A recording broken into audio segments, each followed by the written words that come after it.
everyone. I want to sincerely welcome us to FaceToface TV today, and we are going to talk about tracing back our roots. Tracing back our roots. Here on FaceToface TV, we do a whole lot of things. We talk about business, we talk about entertainment, we talk about politics, and we wrap it up with sports. And today we want to inform us and also educate us about certain things. Probably we might have known them, but somehow we might have forgotten some of those things. And with me here today is my dear brother, Churchill. Churchill, you're welcome. Thank you very much, sir. You may wish to greet our audience. Good day, everyone. We so much appreciate you guys. Thanks for joining. Let's educate ourselves today about our roots, those things we have forgotten. Let's try and bring back our roots. Thank you very much, sir. Thank you so very much, Churchill. Churchill is a very good cultural person. He knows most of our values as an Igbo person, and he is also a media expert who has been embarking on so many programs to dive into some cultural values as it has to do with Igbo culture. And that is what we want to discuss today. And for most of our friends who are not from this part of the world or who are not from Igbo, we are not trying to tribalize what we are discussing. Rather, we want to lay hold on some cultural values that have been eroded as it has to do with Igbo culture. There are also a whole lot of hidden potentials that you can tap from what we are going to discuss today. All right, back to the discussion. We are talking about our roots, our culture, and the practices of our forefathers. Here, I'm not talking about religion. Take notes. Neither am I talking down on any tribe as well. But I'm talking about we as a people, what we are known for. What has happened to those natural intelligence that our forefathers had in the time past. I want you to come with me from this angle. When we were small, we came to this life to see certain things the way they are. And people, our parents started telling us that this is this and this is that. They will start telling you this thing is dangerous and this one is not dangerous. They will tell you this one is edible and this one is not edible. Even among the ones that are edible, they will tell you this is the way it is being prepared. Okay. For example, every food that we were eating when we were small, we are choosing by our forefathers. Our parents and our great-grandparents came to life to see those things, and they copied them from the forebearers. The choice of food, the market days, everything we do, all those were chosen by our forefathers. That is to say that they had very powerful natural intelligence which were controlling them as a then, which gave them the idea, the knowledge. They didn't go to school formally. They didn't even visit the four walls of the university to know the phytochemical components of certain herbs, to know the nutritional values of certain fruits and certain food that they chose. But those foods were very, very rich in nutrients. The herbs they chose as leaves were very, very medicinal. They were rich in phytochemicals that has the potentials or the potency of healing diseases. And they transferred those things down to our generation. Now recently, we have come to the knowledge of the white man, and we are trying to set aside those old values that our forefathers lived with. And remember then, you will see people who lived over 150 years, 140, 130, 120. Whoever that dies at the age of 90 or 100 then, oh, people will still be crying and all that. But today, my dear brother, when I was interacting with you, you say when someone dies at the age of 40, they write what? An icon, exit of an icon. Yeah. At 50 years, they say a legend. Yeah. At 60, they say call to glory. And all that. So that is to say that the erosion of our cultural values has a direct implication on our lifespan, which means our forefathers were very wise. They chose so very wisely what to eat. They chose very wisely the herbs they will use as medicine. They chose so wisely their cultural values and cultural heritages. But surprisingly, those things today have been left aside. Permit me to tell you that it was very, very wise of our forefathers to choose that cassava will be uprooted. It will be peeled, it will be grinded, it will be pressed down, to remove the water and allow for certain days to remove the cyanide content. And at the end of the day, you will now sieve it to get the fine granules of the cassava. Then you fry it and have what you have as garri. And not only that, they will still tell you that it's either you chew this garri like this, or you soak it with cold water, and take it like that. Or if you want to use it to make eba, you must boil the water. When it boils to 100 degrees centigrade, you allow it to come down small. Then, thank you so very much, Lamizi. Thank you so very much. You allow it to come down gradually before you now put the garri, then turn it around to make the gelatinous, form of the eba that we normally consume. Wisdom at work.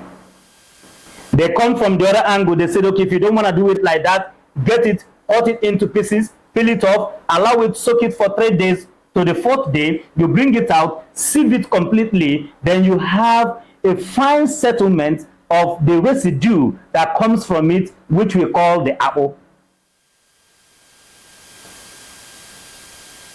Then, after doing that also, you must have to, what do you call it? You must have to put the apple on fire, put it in fresh water, so as to remove the bad odor. Intelligence is working. I'm talking about natural intelligence here.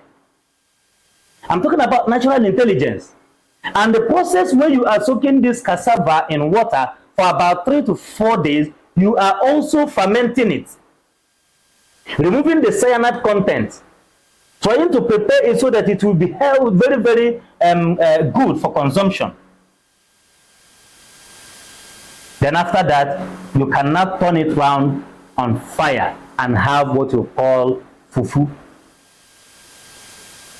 No matter however you see it, what you have as semovita today, what you have as call them, whichever one you call them, those knowledges we are borrowed from what our forefathers, the way our forefathers used to prepare garri, eba, and all those things.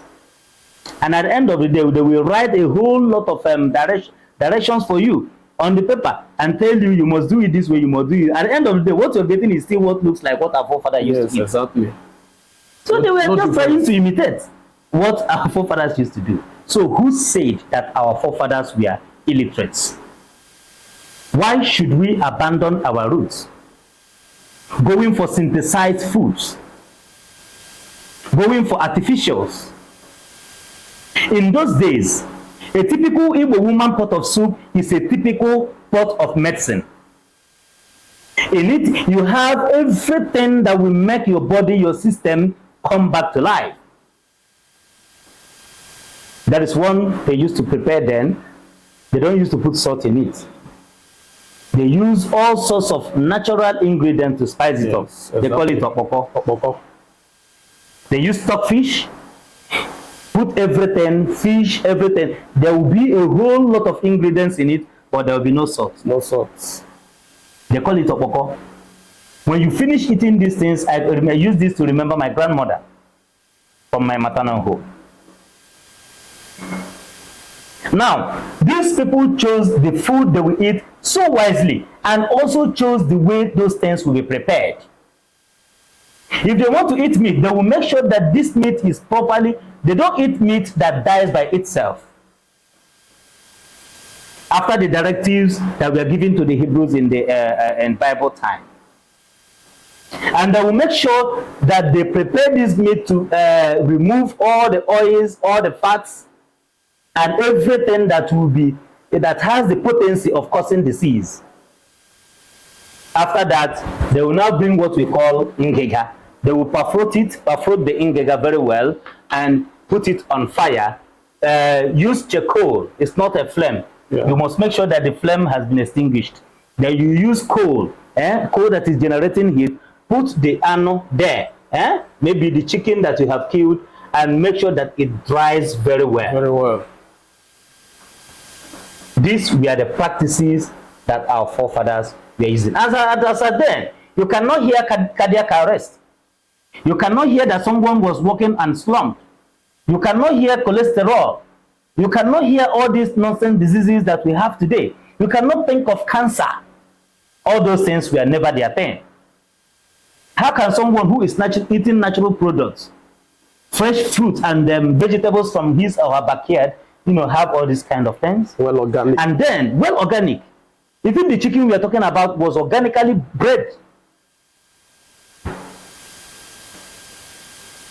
So we are really provoked. What happened to our roots? What happened to our cultural values? What happened to the practices of the old? That is what we are discussing today. Now let me shock you. The white has come with the Western knowledge to teach us that there are 4 major temperaments that one may have. The sanguine, the melancholic, the choleric, and the phlegmatic. What do you call it? And the phlegmatic. Okay, these are the 4 major temperaments that the psychology will now look at you and tell you you are behaving this way because you are this. And they now group every human being according to these categories. It may interest you to know that these 4 major temperaments has direct connotation to the 4 market days. Eke, Orie, Afo, Nkwo. Let us explore this. Let us explore this. When you see someone who is, traditionally very, very ambitious, who is a leader, who has this leadership, drive, that person must somehow been born on Ekede. You see all those characteristics that has to do with the choleric temperament, they are directly related and associated the same thing with someone who is born on Ekede in Igbo land. Trust it. Just take your time, read about the choleric temperament, how they behave. Most of them doesn't have forgiving spirits. Most of them are hard-hearted. Most of them are born leaders. They can, they have that, passion for leadership. Exactly. When you see people who are born on Ekede, they possess that same, traits with that of the choleric. You come to Orie, which we call Oye. These are the people that are social, optimistic, fun-loving. They talk a lot. They do so many things at the same time. They are very, very erratic in thinking. They don't have patience to listen and, subject whatsoever thing they're doing to, objective criticism. They don't have that patience to start listening to you, start talking about things. They don't have that patience. And that is what the white call sanguine. So when we see people with these same characteristics, trace it very well. Those people somehow, majority of them were born on Orie Day. Most of them were born on Orie Day. We see the one that we call the Afo Market Day. Here you see the individuals who are thoughtful, very detailed oriented. Sometimes they are introverts. They generate their energies within themselves. They are problem solvers. Yes. They are critical thinkers. They do things in a very unique way and make sure that everything they do is well done. They are very, very good in judgment. They will have this patience to listen to you and listen to the other person and balance their judgment and all those beautiful stuff. These people, if you trust it very well, they were born on Afode, and that is what the white call melancholy. That is what the white call melancholy. They are very, very careful set of people. They are careful with their decisions. They have patience. They will listen to you. They will take their time. They tailor everything they want to do according to what they want, the result they want to achieve. Now you come to Nkwode. You see people here who are calm, peaceful, reliable, very slow. You can see they are sluggish, but they are result-oriented as well. But they take their time to do their things. They are not erratic thinkers. If you want to move out with them by 5 o'clock, you start reminding them by 3 o'clock so that they will take their time, prepare themselves. You keep on reminding them things. They are forgetful. If you don't push them, they might even forget some of the core things they need to move out with. And that is what the whites call the phlegmatic. The phlegmatic. So you see that what controls the behavior of an Igbo man has something somehow to do with the day he was born. The day I'm talking about is not the birth date. What we call birth date. Most of the days we celebrate our birth date are not our birth dates.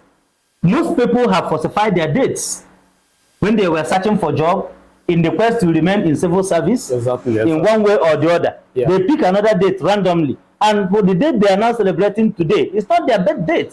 Some people, their parents were not careful enough to, pick, record, document the days they were born. So most of the times, for those who know exactly the day they were born, trace your behavior very well and trace back in the Igbo calendar and see if your characteristics somehow does not have a direct correlation with your behavior. The day you were born. If you were born on a K-day, you are likely to be choleric in temperament. If you were born on Ori Day, you are likely to be sanguine in temperament. If you are born on Afo Day, you are likely to be melancholic in temperament. If you are born on Nkwo Day, you are likely to be phlegmatic in temperament. That is how wise our forefathers were. Let me pause here a little and give my brother a chance to explore other areas of this topic we are discussing. My brother may wish to continue. FaceToface TV, thank you very much. It's almost, you've said all the things we've really lost. Let me emphasize on, there's this delicacy my mom used to prepare for us then. We used to call it ofe miri miri. Yeah.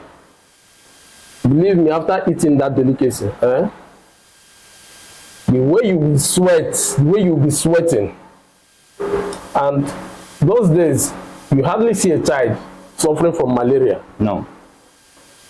You hardly see an elderly aged man suffering from arthritis, waist pain, joint pain, all the rest. Because the choice of food they do eat then are so much organic. Do you know that the taste of chicken today and the taste of a native chicken are not the same? It's true. Because those ones do feed themselves on organic waste. Yeah. And that's why most of our elderly men do go for rabbit and dog. Because they are very organic. Yes. Yeah. And that's why they don't play with the pepper soup. Yeah. They believe that the pepper soup has to cure malaria and all the rest. And the pepper soup are locally spiced. Yes, locally spiced. Yes. So if you see, to compare our generation of today, our own generation, we believe on shawarma, pizza, and all the rest. You see a boy of 30 years suffering from cholesterol.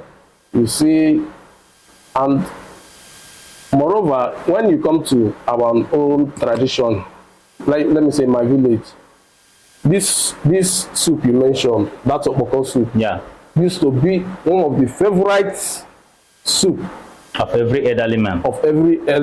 Then. Yeah. So while eating that okpoko soup, and they will always like their children to join them. Exactly. You hardly take paracetamol or any other white medicine.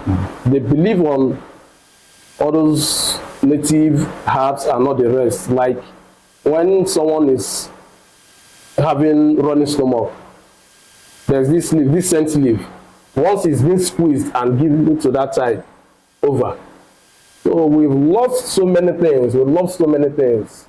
Face-to-Face TV, I so much thank you. I wish so many podcasts we have will come together. Let's teach our own generations so many things we have forgotten. We have forgotten so many things to the extent that we will not believe on fried, oiled meals. So Face-to-Face, thank you very much. Thank you so very much, my dear brother. We are really discussing a thought-provoking topic. It's quite thought-provoking because at a point we begin to ask ourselves, where did we lose it? At what point did we lose it? We started losing it when, the wise started neglecting the knowledge of our forefathers. And they will tell us that they are crude, they are old-fashioned, they are, they are outdated. They will tell you that the processes of the preparation of even the food that we are trained with are quite unhygienic. You understand? They will now start telling us that these things need to be done this way or this way, and we begin to start hating our own cultures. We begin to, hate the way our forefathers were doing things, which were the best possible way. These were the things that sustained them. These were the things that made them live long. These were the things that made them strong. These were the things that were quite economical to them. They gave us, canned food. They gave us synthesized food. They give us everything artificial. We don't like using scent leaf again to cook food. The local ginger, the curry, that is what the one we call ohiokre. I don't know what they used to call it. I don't know all those things in English, but I know them in Igbo. And we keep on using them. We start losing those things, and we now go to the market, we buy we buy this one, we buy all these synthesized seasonings and put in the pot. At the end of the day, Okori will start having running stomach. Okeke will start running to the toilet. Mbafo will start shouting Ishimu Afomo. And Okonkwo will start, limping. Before you know it, they will tell us that Mbafo has cancer. Exactly. And you see the tumor has grown on Dokreke. You see that Dokonkwo cannot walk well again. Arthritis is holding him down. Before you know it, you hear that a 45-year-old, meaning young man has just died of heart attack. Exactly. They said they discovered cholesterol in his system, that he needs to be doing all those things. We are never our things before. So, my dear brothers and sisters, if you are hearing our voices, we are just discussing a thought-provoking topic, tracing back our roots. I may not know your own roots. I may not know the core traditions and core values that your forefathers were holding tenaciously back then. But relate it with mine. If there are certain things that has been eroded in the ways your forefathers were living in those days, the way, and it is not the same way today, compare and contrast. For us, the way our forefathers were living then, their choice of food, everything they were doing was the best. So there is need to trace back our roots. You remember, I'm not talking about religion here. today. I'm talking about our choice of food, the lifestyle, eating lifestyle, and how it helped them to live long. Now, where did we start losing it? We started losing it when we started hating those cultures and when we failed to document the processes. If you come around Igbo land today, you hardly see Oba. What is it called in English? I don't know. Huh? Oba. You hardly see Oba. Most of the fruits that our people, Mukuna bean, I think Oba should be Mukuna bean, right? That should be Mukuna bean. So most of these things, urbanization has taken them away. Face to face, now they read my eyes. We dey talk, we dey yarn the things where they touch you.